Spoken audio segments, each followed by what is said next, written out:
Excited more, frankly, to deliver on an agenda of affordability alongside these incredible co-chairs for New Yorkers across the 5 boroughs. Right here, sorry, we're going to go to Josie right here. Yeah.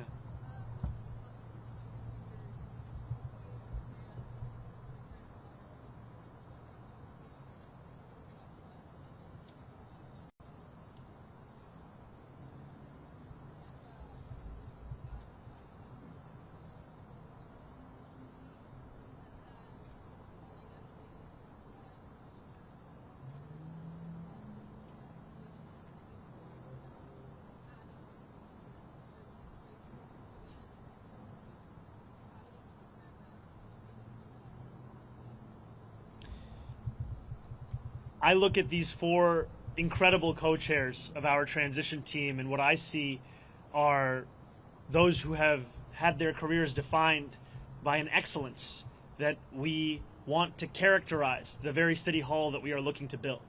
These will be the leaders of our transition, and also this transition will expand and extend beyond any one specific set of issue areas. So the topics of education and public safety continue to be of immense importance. We continue to prepare for the delivery on those very issues alongside the others that concern New Yorkers, and that will be the work of the next 57 days. And just to your second question, I am willing to consider anyone to work in my city hall so long as they are committed to working for my administration and to delivering on an agenda to lower costs for New Yorkers in the most expensive city of the United States. All right, we'll go to Sam over here. Mayor-elect Mamdani, Sam Alcock from Democracy Now! I have 2 questions. One, what did New Yorkers know that you were asking from Mayor Adams during the transition for the next 2 months? And second, you were not going to be the mayor for the next 2 months, but for months now, ICE agents have been abducting immigrants at 46 Federal Plaza. What is your message to the ICE agents abducting immigrants? My message to ICE agents and to everyone across this city is that everyone will be held to the same standard of the law. If you violate the law, you must be held accountable.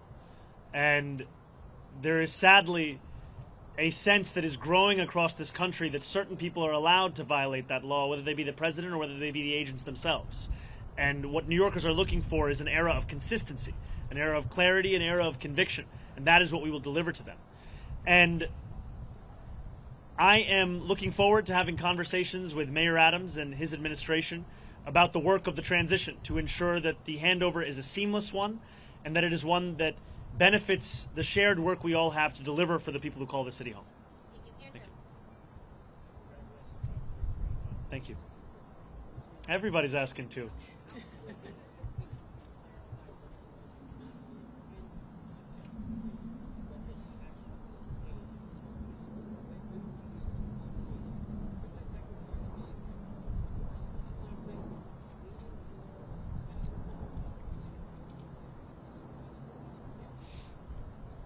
I've made my intention clear to retain Commissioner Tisch, and I look forward to having conversations with her on that very subject.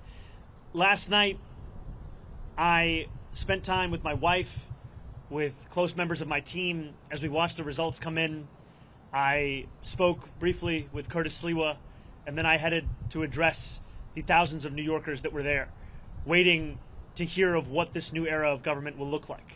And that is always my focus. Not on the candidates of this past election, but rather on the people that are so often left behind by our politics, and I look forward to serving them. Yeah, Morgan, go ahead. Hi, sir. How are you? Doing well. How are you, Morgan? Hanging in there. So just 2 quick questions. Mayor Eric Adams is just announcing that he plans to offer former employees who were terminated for refusing the second COVID vaccine, offering them to have the opportunity to get their jobs back. Hoping you can react to that. I know that has happened, but also just more broadly, he's also talking about stacking the rent guidelines. What do you think about some of these efforts that he's making in his last final days? What do you think about them?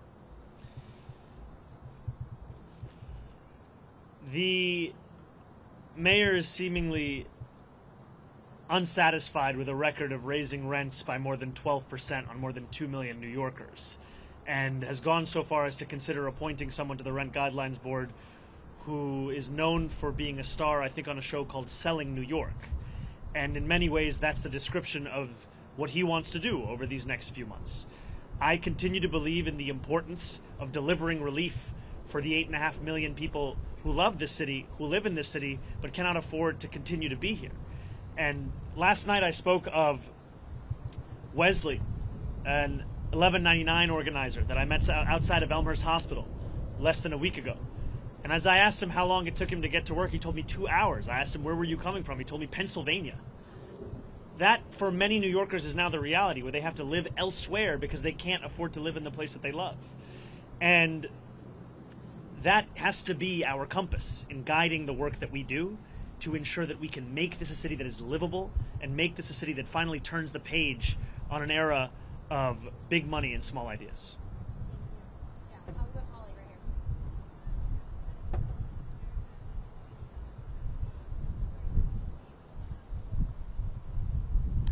I am looking forward to having every member of my coalition being a part of our transition. The transition will be guided by the work that we need to do, and the coalition that brought me to this point has done an immense amount of work and has also been leading in the fight for dignity for working class New Yorkers.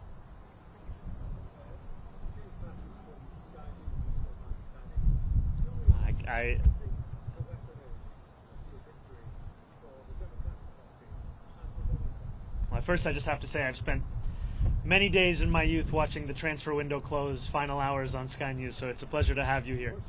Yeah, I'm an Arsenal fan. I have to be honest, when you said you were from Sky News, I just got very excited. Could you repeat the question one more time?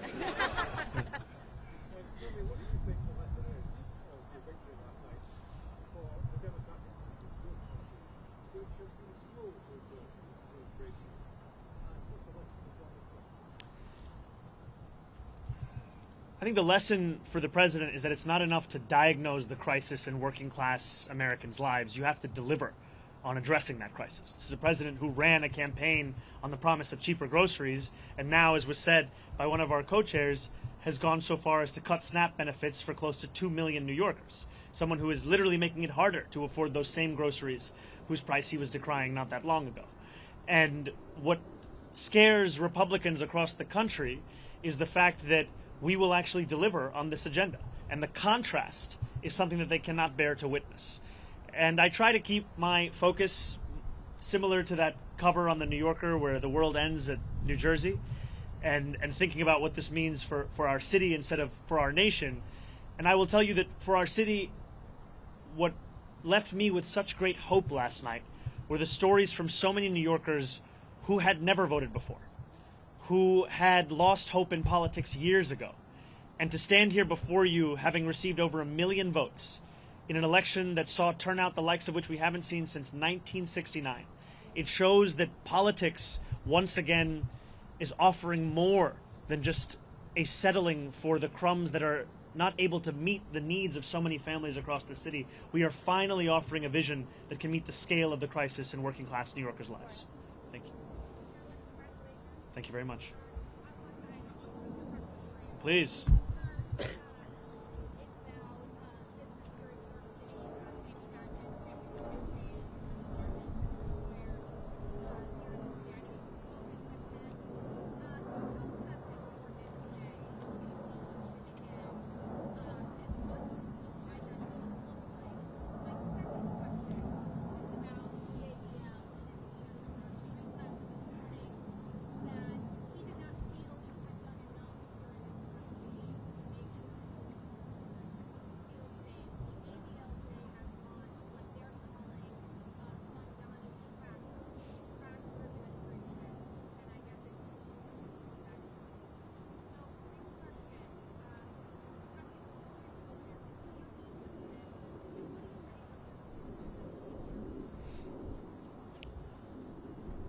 I look forward, I'll first answer your first question, then I'll go to your second. I look forward to meeting with Jamie Dimon and meeting with anyone who is concerned about the future of our city and is invested in the vitality of that same city. And these are not very different from the conversations I had over the course of this campaign with many business leaders who, while we may have disagreements on fiscal policy, we also found many areas of agreement as to what the city actually needed. And I think it is critically important that we start to embody a style of leadership that does not demand agreement across every single issue in order to even have a conversation. We need to be able to deliver for New Yorkers, and that means to meet New Yorkers, even those with whom we have any disagreements. So I look forward to having those kinds of meetings, be it with Jamie Dimon or be it with other business leaders, and continuing to show that our affordability agenda is an agenda that would also benefit businesses across the city. Because what I've heard from many of those same business leaders is that the inability for city government and state government to provide universal child care has led to businesses sometimes having to provide stipends to their own employees given the expense of that child care.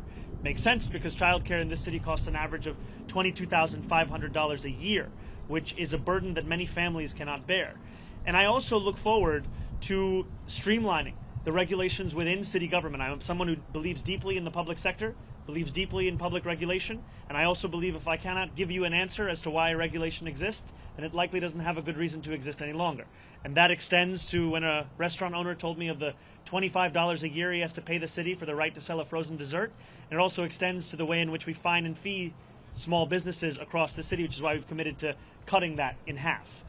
And I have not spoken to Jonathan Greenblatt. I take the issue of anti-Semitism incredibly seriously.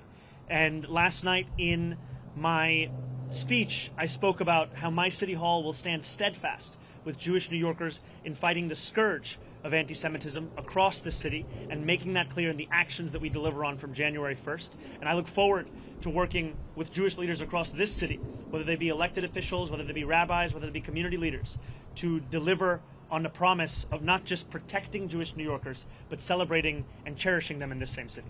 Yeah, go ahead.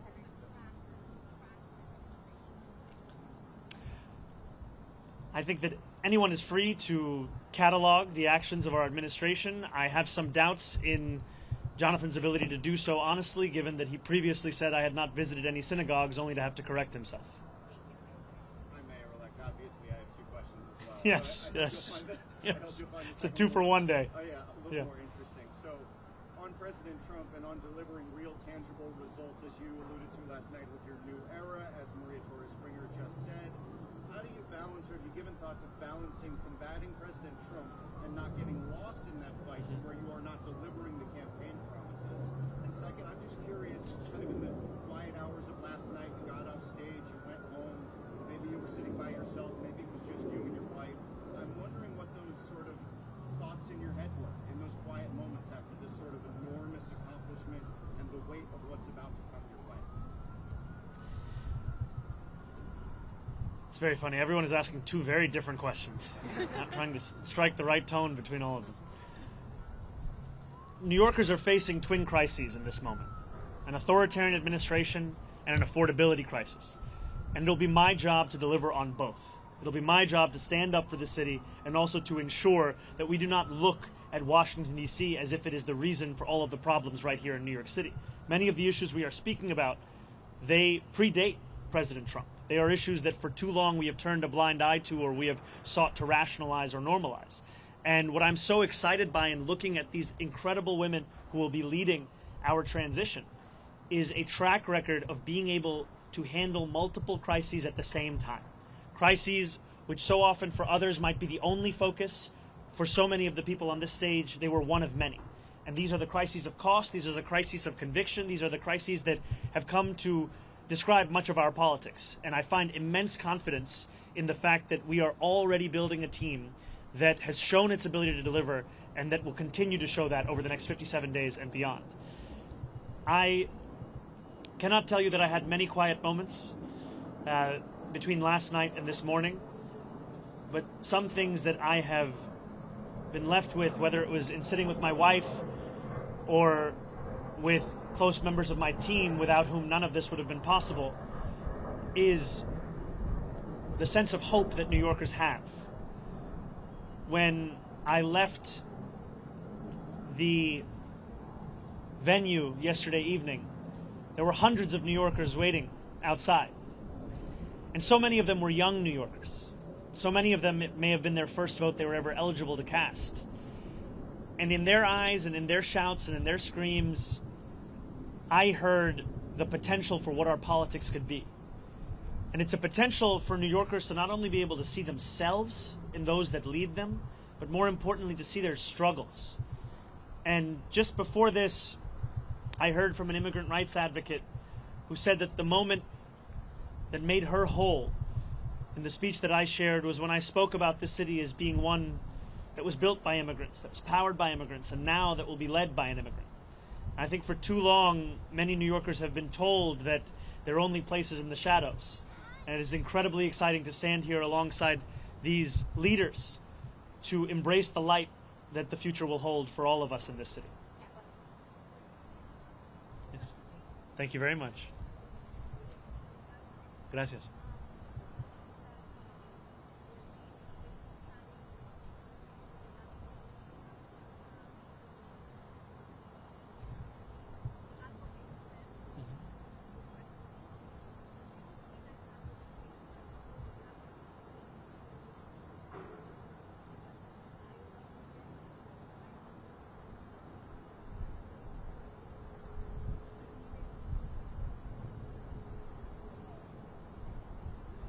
The White House hasn't reached out to congratulate me.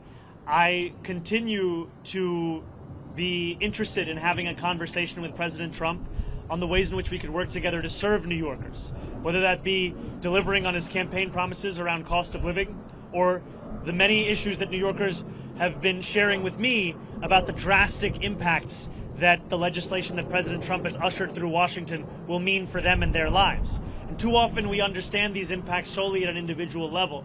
But if we just speak a little bit more about SNAP benefits, these are not just affecting the close to 2 million New Yorkers who are on SNAP, these also affect the grocery stores across our city. There were a number of mom and pop owned grocery stores that spoke to me about the fact that in the Bronx, SNAP revenues make up more than a quarter of all of their revenue. And this has the impact of decimating their ability to keep their doors open. And so I look forward to having those conversations and to making clear that if there is ever anything to be spoken about that could benefit the people of the city, I am ready and willing to speak to anyone about it. But if it is a conversation to come at the expense of those people, then I will fight that idea tooth and nail, because my job is to serve this city.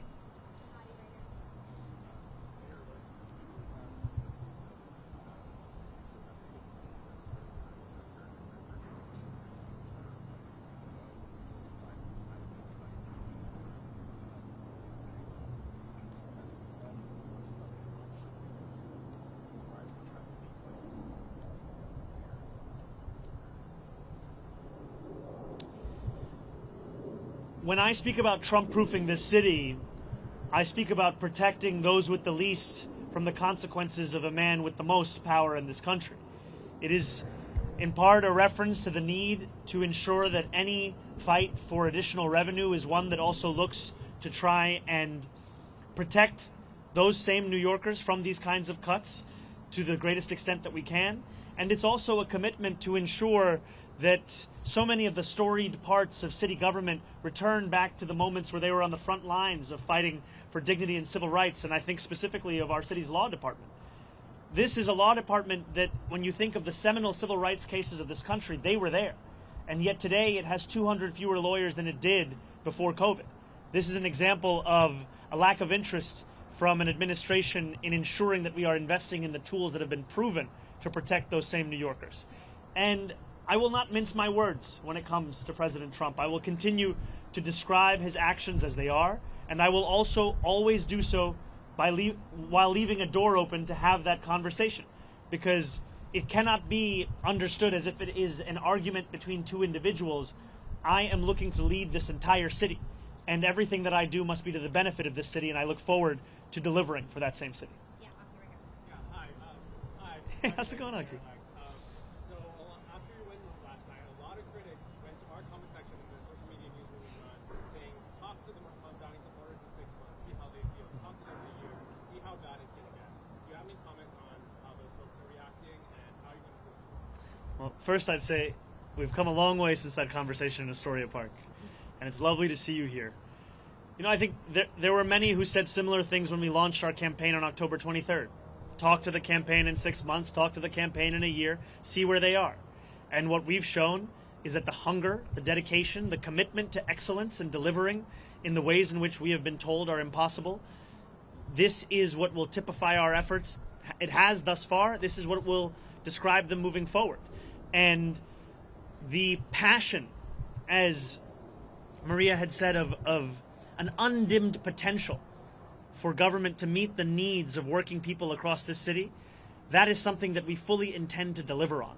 These were not words that were shared as a means by which to inspire people for the purpose of an election. These were commitments that were made that we intend to deliver on to ensure that New Yorkers can live in the city they call home.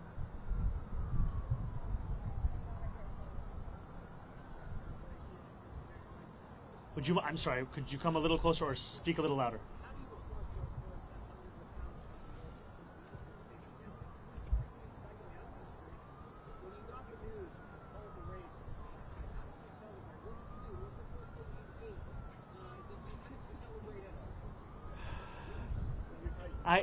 I think the first thing I did was drink some water, and it took a moment for it to settle in.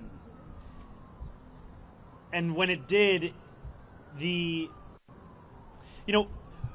oftentimes this job is described with the language of burden, responsibility, pressure. And those things are true. But what is lost is opportunity. And that is really what I felt in that moment when this race was called. The opportunity we have to deliver for people who have come to expect so little from the politics of their city. And that is an opportunity that is at the heart of what motivates me each and every day. And I look forward to fulfilling the trust that was put in me by the more than 1 million New Yorkers who voted for our campaign, and also by New Yorkers who've had concerns or skepticism. I don't begrudge them, because they were subject to tens of millions of dollars in attack ads that told them the thing that should keep them up at night was me, when in fact what I've heard from New Yorkers that the thing that keeps them up at night is the cost of rent, of groceries, of childcare. And so I look forward to earning their trust as well, because my vision of success is not that those who are skeptical leave this city, it's that those who are skeptical stay here in this city, and that we build a city that has room for even more to join us. Because this is a city that has to grow, this is a city that has to thrive, and the way that we will do so is by bringing an excellence back into City Hall, where it becomes the expectation, not the exception. Thank you. Oh, incredible.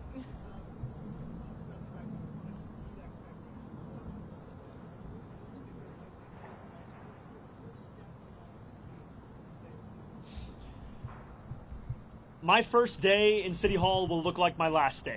It will be focused on the cost of living crisis. It will be focused on delivering for the New Yorkers who have been priced out of this city. 1 in 4 New Yorkers currently living in poverty across the 5 boroughs.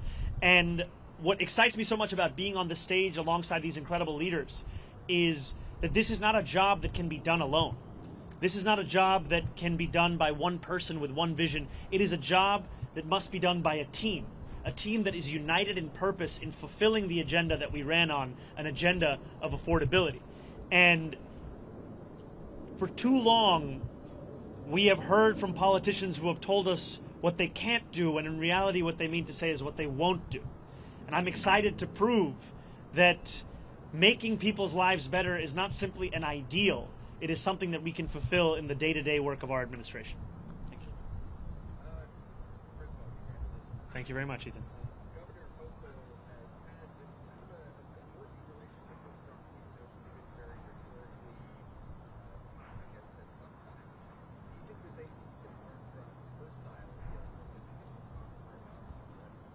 I think the governor has set a very good example for what it can look like to both keep a door open to speak with anyone about anything that could serve the interests of the people of this state, while also refusing to sacrifice those same people for the purpose of maintaining a relationship. And that is exactly the approach that I will take, is when President Trump wants to do something that will benefit this city, I will be there to say as much. But if he is looking to persecute or prosecute or punish the people of this city by virtue of who they are or where they live or where they came from, then I will fight him on that. I think too often we have had a style of leadership that seeks to put oneself before the people that you're looking to serve, and my City Hall will do the opposite.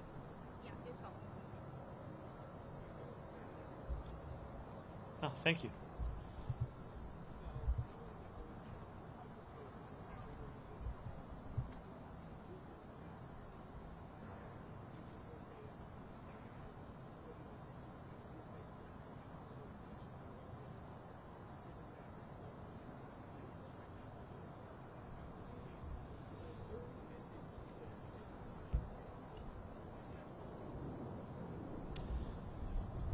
You know, this is a group that exemplifies the excellence I've long spoken about.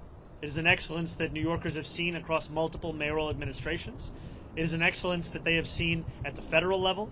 And it's an excellence that has been displayed amidst a conviction of what government can and should and must do for New Yorkers. And I'm excited by the prospect of them leading this transition to deliver for those same New Yorkers.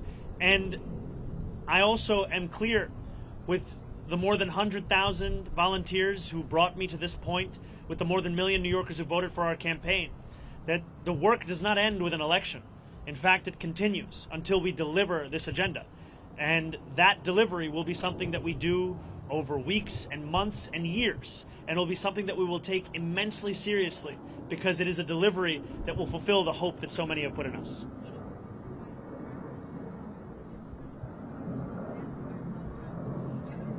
Could we do the first one? I'll answer, then we go to the second one? Perfect. Yes.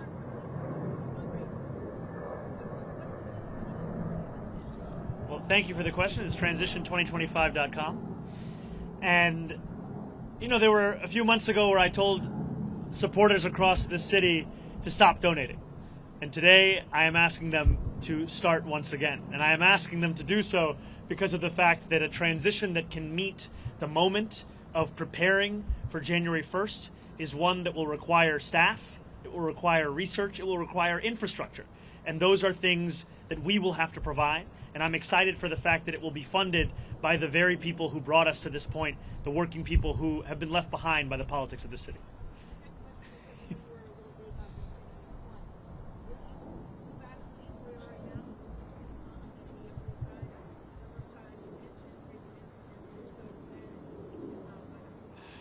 You know, I did get a text from my super late this night.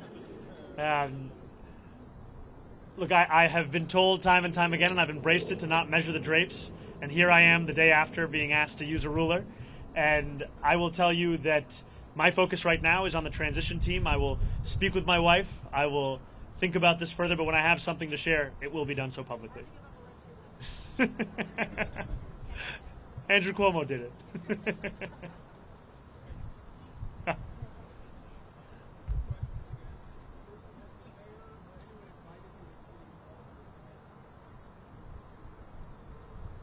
The mayor has not invited me as yet to go to City Hall, but I look forward to having those conversations about the transition.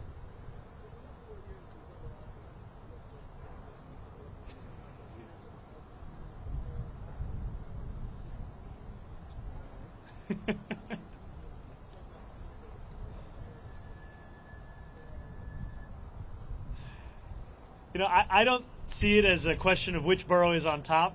I am looking to serve every single one of the 5 boroughs.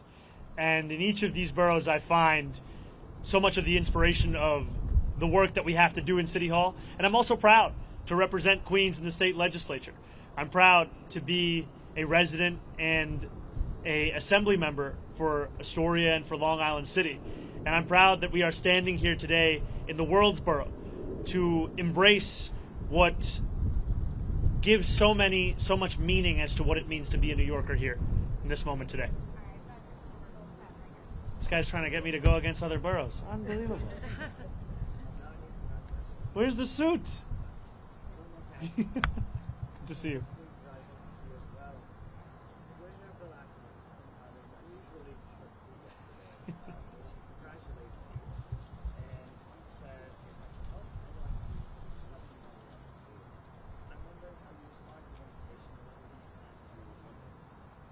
Well, I appreciated Bill Ackman's tweet and the sentiment of it, and I will continue to have conversations with anyone who is committed to the welfare of this city, the vitality of this city, and those are the conversations I will have over the next 57 days and beyond.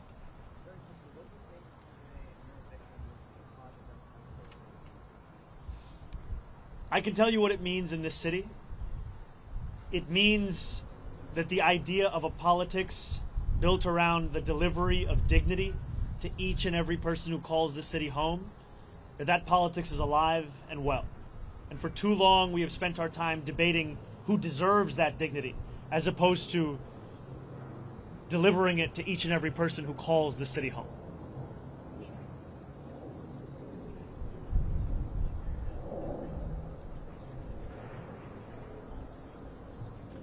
I didn't hear the second one.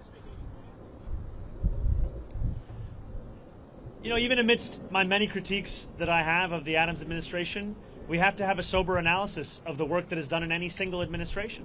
And I think that City of Yes is something that is a significant and good step forward. I think that trash containerization is another example of something that we should continue to pursue. And these are examples to me of some of the issues which have been long recognized by New Yorkers as ones that need to be contended with by government and ones that have simply been ignored. And I look forward to continuing on those issues and then correcting the course in many and other areas of city government. And I look forward to working with the council and with the next speaker on delivering on an agenda of affordability for each and every person that calls the city home. Thank you guys so much. Thank you all. Thank you.